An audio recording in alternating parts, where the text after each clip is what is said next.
మనం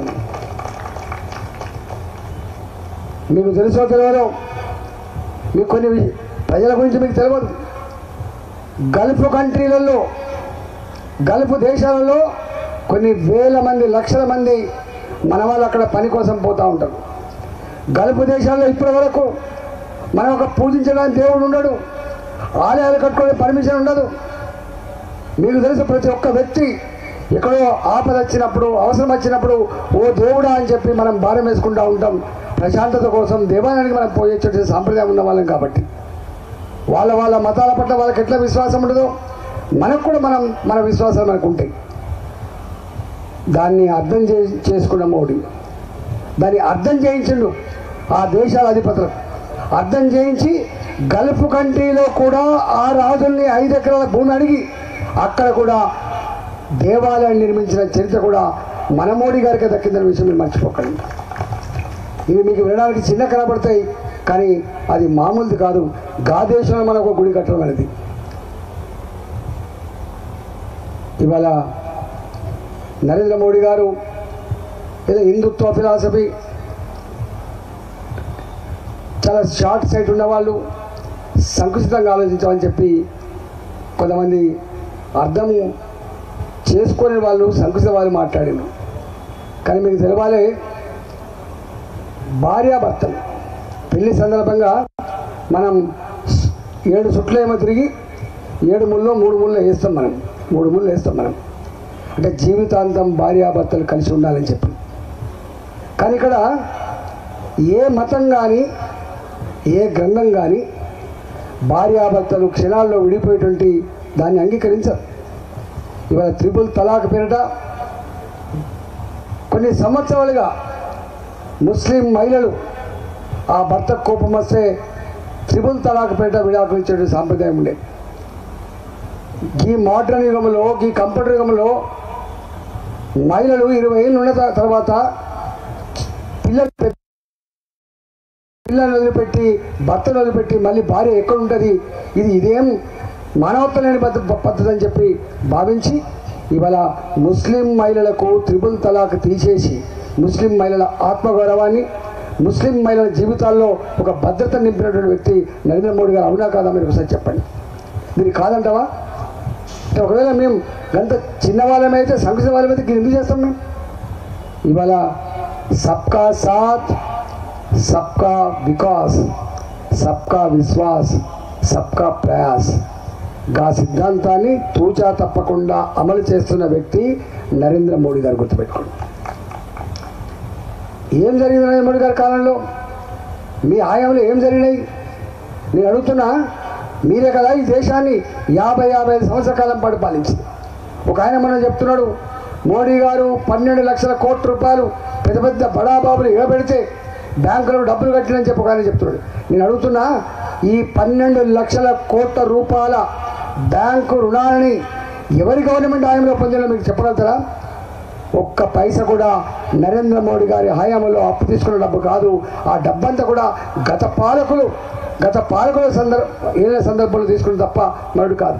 అంటే మీరు గట్లాంటి వాళ్లకు రికమెండ్ చేసిండ్రు, గట్లాంటి వాళ్లకు డబ్బు ఇచ్చిండ్రు, బ్యాంకులను కొల్లగొట్టిండ్రు. ఇవాళ ప్రజల డబ్బుతో చెలగాట మాడింది వాళ్ళ మనమా? మాట మాట్లాడితే సోయి ఉండాలి, మాట మాట్లాడితే అవగాహన ఉండాలి. నోరు ఉందని చెప్పి మీడియాలో రాస్తుందని చెప్పి ఏది పడితే అదే మాట్లాడే పరిస్థితి ఉండకూడదు. ఒకవేళ కనుక మోడీ గారు కనుక బ్యాంకుల్ని ఆదుకోకపోతే ఇవాళ మొత్తం మనం డిపాజిట్ చేసిన పైసలకు గ్యారంటీ లేక బ్యాంకులు దివాలా తీసే పరిస్థితి ఉండే. కానీ మోడీ గారు కాబట్టే బ్యాంకులు దివాలా అంటే ప్రజలు దివాలా తీసినట్టు వ్యవస్థ విధ్వంసం అయిపోతుందని చెప్పి భావించి తక్షణమే దాన్ని రెక్టిఫై చేసింది, ఆదుకున్నాడు మోడీ గారు. ఇవాళ మోడీ గారు make in India made in India slogan ఇచ్చింది. నేను అడుగుతున్నా, మీకు దమ్ముంటే మీరు చెప్పండి. మీరే కదా 55 సంవత్సరాలు పాలించింది. ఒకనాడు నీ సెల్ ఫోన్ ఎక్కడి నుంచి వచ్చింది, నీ కంప్యూటర్లు ఎక్కడి నుంచి దిగుమతి, చివరికి హైదరాబాద్లో చైనా బజార్లు వెలిసినాయి కదా. ఇవాళ మోడీ గారు వచ్చిన తర్వాత భారతదేశం ఎలక్ట్రానిక్ వస్తువుల ఉత్పత్తిలో, సెల్ ఫోన్స్ ఉత్పత్తిలో ప్రపంచంలో నంబర్ 2 స్థానం సంపాదించుకున్నమాట వాస్తవమా కాదని అడుగుతా ఉన్నాము. ఆ కంపెనీలలో కొన్ని లక్షల మంది మన బిడ్డలు పనిచేస్తున్న వాస్తవం కాదని చెప్పడుతున్నాం.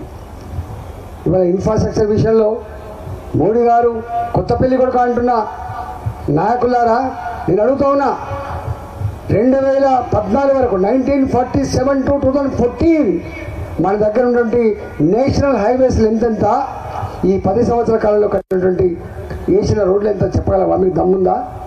ఇవాళ నువ్వు సొమ్మక్కడిది సోకూడదన్నట్టుగా కట్టబడ్డ దిల్సుఖ్నగర్ ఫ్లైఓవర్ల గురించి, కడుతున్న ఉప్పల్ ఫ్లైఓవర్ల గురించి మీరు కడుతున్నారని చెప్పుకున్నారు. కానీ హైదరాబాదులో ట్రాఫిక్ సమస్యను అర్థం చేసుకున్న కేంద్ర ప్రభుత్వం ఇవాళ 4 రోడ్లు 4 హైవేలు ఇచ్చి ఇవాళ డెవలప్ చేస్తున్నప్పుడు వాస్తవం కాదని చెప్పడుతున్నాం. మీరు సికింద్రాబాద్ రైల్వే స్టేషన్ చూడండి, మలమూత్రాలతో ఎంత కంపు ఉండేది మనకు, ఇవాళ ఉందా? ఒకసారి సికింద్రాబాద్ చూడండి.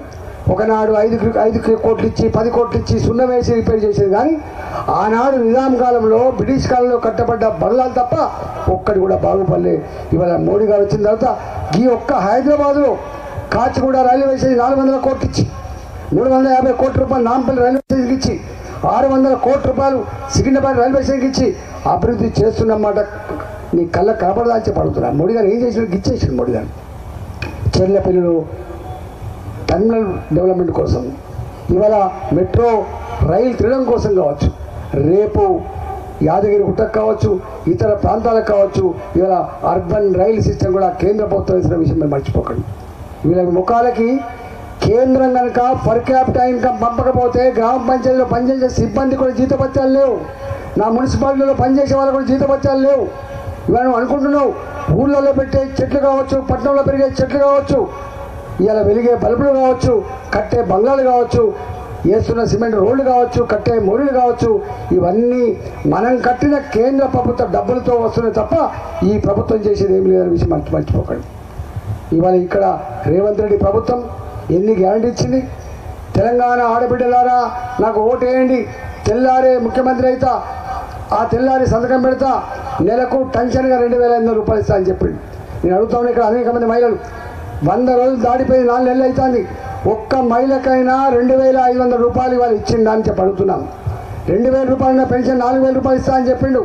ఇవాళ ఏ ఒక్కరికైనా 4,000 రూపాయల పెన్షన్ ఇచ్చిందని చెప్పి అడుగుతా ఉన్నాం. చివరికి అవి ఇవ్వకపోగా రైతాంగానికి 10,000 రూపాయలు రైతు బంధు వచ్చేది. ఇవాళ చాలా మందికి 10,000 రూపాయలు కూడా ఇవ్వలే. ఈయన 15,000 రూపాయలు ఇస్తా అని చెప్పిండు. కౌలు రైతుకు ఎకరానికి 12,000 రూపాయలు ఇస్తా అని చెప్పిండు. ఆటో డ్రైవర్కు 12,000 రూపాయలు ఇస్తా అని చెప్పిండు. కానీ ఎవరికి కూడా 1 రూపాయి ఇవ్వకుండా ఇవాళ ఉల్టా మాకు ఓటు వేయండి, 17 సీట్లు గెలిపియండి, మళ్ళీ మేము ఇస్తామని చెప్తున్నారు. కలలో కూడా నీ రాహుల్ గాంధీ దేశానికి ప్రధానమంత్రి అయ్యేటువంటి ఆస్కారం లేదు.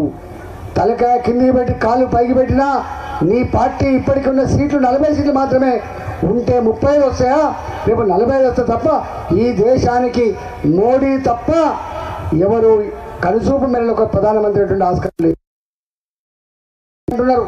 మీరు గట్లే కళ్ళగానే తప్ప మీకు ప్రజల మీద నమ్మకం లేదు, మీకు డబ్బు సంస్థల మీద నమ్మకం ఉంది. ఆనాడు కేసీఆర్ గారు ఎట్లయితే నాయకులకు వెలగట్టి, ప్రజల ఆత్మగౌరవం వెలగట్టి ఓటుకు 2,000 రూపాయలు 3,000 రూపాయలు ఇచ్చి గెలుచుకునే ప్రయత్నం చేసిండో, మళ్ళీ ఈ ప్రభుత్వం కూడా గదే పద్ధతిలో నాయకుల ఇళ్ళలో పోతున్నారు, బదిలాడుతున్నారు, బెదిరిస్తున్నారు, కొనుక్కుంటున్నారు, తీసుకుపోతున్నావు. కానీ ఒక్కడి మర్చిపోకు బాబు, ఆనాడు కేసీఆర్ పరాయి పార్టీలలో ఉన్న నాయకులను తీసుకొచ్చుకొని నెత్తిలో పెట్టుకుంటే ఇవాళ ఓడిపోయిన తర్వాత ఒక్కళ్ళు లేడు. ఇవాళ అందరు లైన్ కట్టిండు. రేపు వీళ్ళు మీ దాంట్లోకి వస్తున్న వాళ్ళు నీ దగ్గర అధికారం ఉందని చెప్పి వస్తుండొచ్చు కాక, నీ దగ్గర అధికారం పోయినాడు మళ్ళీ వాళ్ళే 4 రాళ్ళేసి పోతున్న విషయం మీరు మర్చిపోకు. పరాయి నాయకులతో ఇవాళ వెలగాలని చెప్పి నువ్వేదో ప్రయత్నం చేస్తున్నావు, డబ్బు సంచులతో ఏదో గెలవాలని ప్రయత్నం చేస్తున్నావు. మల్కాజిగిరి పార్లమెంట్లో ఇక్కడ డబ్బు సంచులకు మద్యం సీసాలకు ఓట్లు పడే ప్రసక్తి లేదు. చైతన్యవంతమైన గడ్డ నా మల్కాగిరి, మినీ ఇండియా. ఇక్కడ తెలంగాణ జిల్లా నుంచి వచ్చి బతికే వాళ్ళు కావచ్చు, ఇతర రాష్ట్రాల నుంచి వచ్చి బతికే వాళ్ళు కావచ్చు, ఇవాళ ఎక్స్ సర్వీస్ మెన్గా ఉన్న వాళ్ళు కావచ్చు, చివరికి రిటైర్డ్ ఉద్యోగులు కూడా కావచ్చు, హైదరాబాద్కు ఒకసారి వచ్చిన వాళ్ళు మళ్ళీ తిరిగిపోని వాళ్ళంతా కూడా ఇవాళ ఇల్లు కట్టుకునేదంతా కూడా ఇవాళ మల్కాజిగిరి పార్లమెంట్ కాబట్టి అందుకే వేగంగా అభివృద్ధి చెందింది. 38 లక్షల పాపులేషన్తో ఇవాళ 38 లక్షల ఓటుతో ఉన్నటువంటి నియోజకవర్గం కాబట్టి ఈ నియోజకవర్గానికి రేపు రోడ్లు రావాలన్నా, రేపు కాలువలు రావాలన్నా, డ్రైనేజ్ కావాలన్నా, పేదవాళ్ళకు డబుల్ బెడ్రూమ్లు రావాలన్నా, పేదవాళ్ళకు రుణాలు రావాలన్నా, ఎక్కడ ఇండస్ట్రీస్ రావాలన్నా, పిల్లలకి స్కిల్ డెవలప్మెంట్లో వాళ్ళు తరఫీదు ఇచ్చి ఉద్యోగం పొందాలని కూడా భారతీయ జనతా పార్టీతో మాత్రమే సాధ్యమైంది తప్ప వేరే పార్టీతో సాధ్యమైంది అని చెప్పి ఆలోచించమని చెప్పి కోరుతాను. ఇవాళ బీఆర్ఎస్ పార్టీకి ఓటేస్తాం, నా ఇక్కడ అధికారం లేదు, రేపు అక్కడ వచ్చే అధికారం లేదు. ఇక్కడ రేవంత్ రెడ్డి గారు ముఖ్యమంత్రి ఉండొచ్చు కాక, కానీ పార్లమెంటుకు ఓటేస్తే అక్కడ గెలిచే పార్టీ భారతీయ జనతా పార్టీ అయినప్పుడు నువ్వు అక్కడ పోయి చేసేదేమంటే దరఖాస్తు దండం పెడతావా? దరఖాస్తు ఇచ్చి దండం పెట్టడం కాదు. రేపు భారతీయ జనతా పార్టీ అభ్యర్థిగా నాలాంటి వాడిని ఉంటే